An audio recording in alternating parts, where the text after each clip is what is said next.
Hi, Doug here. So I've had this in my collection for quite a while, and I've been doing a ridiculous amount of research on this particular gauge.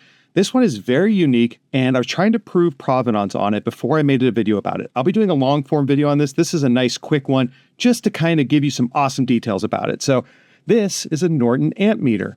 Again, doesn't look like anything special except for the giant lugs on the back there. But what made this so interesting was this was actually a gift given to me by Allison for my birthday one year. And it looked like a really cool, just old brass Norton amp meter. So you didn't think much of it, and she got a really good deal on it because of that. Here's where it gets interesting. This C.H. Loomis, Akron, Ohio at the bottom down here. This is not normal. I went down a rabbit hole of searching who C.H. Loomis was. And I came across a bunch of newspaper articles. This was from the Akron Chronicle. This one talks about C.H. Loomis. Fascinating gentleman. Now, he had a brother, Frank Loomis. Now, Frank Loomis in Akron, Ohio, had something special to his name. He invented what would be the world's first police car. Yeah, how awesome is that? This is what it looked like. This, again, the world's first ever police car was a horseless carriage. It was battery powered. It was electric, 4 horsepower. And again, I have all the articles, which I'll share in another post with all this stuff and the clippings I have. And what made this interesting was, again, I mentioned the C.H. Loomis. So C.H. Loomis, whose brother was Frank. Frank was tasked with building this vehicle. He did not have the electrical expertise, so he asked his brother Frank, C.H. Loomis, who has actually owned an electric company in Akron, Ohio, who developed the motor and the current drive system for this early police car, shown here. Now, I had to figure out provenance here to prove that this meter has some relation to that early police car.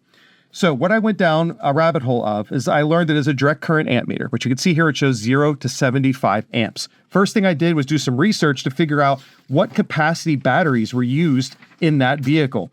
So you'll see here on the top left one, it talks about the banks of batteries and so forth, which puts the current draw for the 4 horsepower motors right here in the middle around 45 amps. So in the middle of this gauge, which would make perfect sense for automotive use.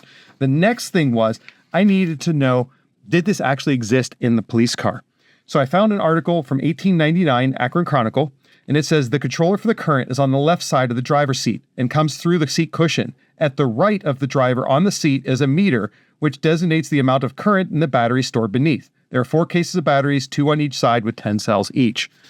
So if you go back and look at this early photo, and you look right here, you'll see a shiny little bit on the seat, and this is to the right of the driver. You don't see it on the left side, you see the right side there. What you're looking at, believe it or not, is that. You're looking at the side of the gauge. This would have been sitting on the seat, and these lugs went down directly to the batteries below for measuring the current because they didn't have the shunt technology we have now for remote monitoring large current loads like such. So I'll put that back centered in there. So that proved that this could be used in that current range. So technically that puts it correct.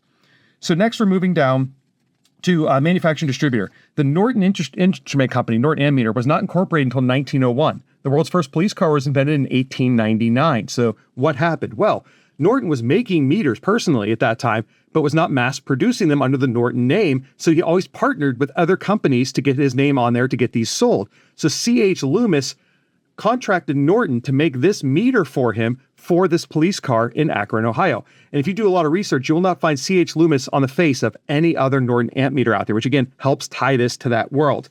So next, we go to try to figure out the date of this meter. So I went off serial number there. That serial number shown here is 2269, which is very early. So I went through the Smithsonian's database, and I found one in the Smithsonian collection, a Norton amp meter, with serial number 1895, or serial number 1173. That was from 1895.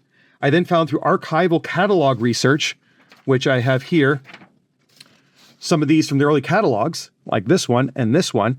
The serial number 3051 was from 1900. So if you divide the math and break it out over the years, that puts this serial number basically dead on with 1897 to 1899, right when this police car would have been made. So the serial number falls in, so it's the correct date meter for that time frame.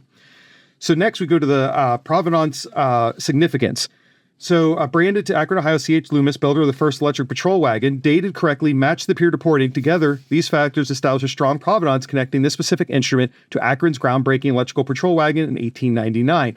Now, how did I end up with it if it's such a historically important piece? Well, the very first ever patrol wagon The first person they ever picked up in the patrol wagon was a drunkard, which is so fitting. But shortly after it was built, there were the Akron riots. And a couple people stole it, drove it into the river, and crashed it. So they exhumed it from the river, rebuilt it to try to get it working. It worked for a few more years after that, but it was not working well. So they sold it for scrap. That's the important value. For $25, they had it scrapped. So it was scrapped in Akron, Ohio. I picked this up in Hocking Hills-ish Ohio range. So that gets it very close to that range, that location. And that explains why this meter would have been available and not in a museum somewhere in a police car, because all the parts were just scavenged and ripped off of it. And someone probably saw that it was pretty and decided to save it. Again, that is a fascinating piece to why this ended up where it is. I have since reached out to the Akron Historical Society as well as their police museum to try to get more information and try to tie this in better. The hardest part I'm having is finding they call it the smoking gun, which is a picture of this meter face with that serial number sitting in the seat. I've not been able to find one. These are the best pictures I can locate. Apparently it was at the World's Fair briefly after it was rebuilt, so there's a chance it might have been a different gauge. And I'm trying to find photos from that era of the interior, which again are very hard to find. But this side profile photo aligns with the size and shape of this meter from its side profile. So I'm going to go with that. So I'd like to introduce you guys to a current meter from the world's first ever police car. I mean, what a massive, amazing piece of history this is. And I would like to try to find a museum to get this in at some time. But what a cool piece that this survived all these years. And imagine how many people had this in their possession and had no clue what it was. And thanks to the modern internet and be able to research and pull all these archives, I was able to tie this all together by doing the provenance in reverse, basically trying to prove what it couldn't be. Like, was it the wrong era? Was it the wrong time? Was it the wrong style of meter? Was it the wrong range? Once you eliminate all those variables, you're only left with one option, and that is that this meter was the meter that sat on the seat inside the world's first patrol car, which I find fascinating. If you guys have any questions or have any insight that may help further validate this meter, please let me know. I am completely open to that. And again, I'll be doing a long format video, less talking head, more interesting videos and photos to go along with it. But stay tuned for a post where I'll put up all the articles to show more about it. Again, thank you so much for watching.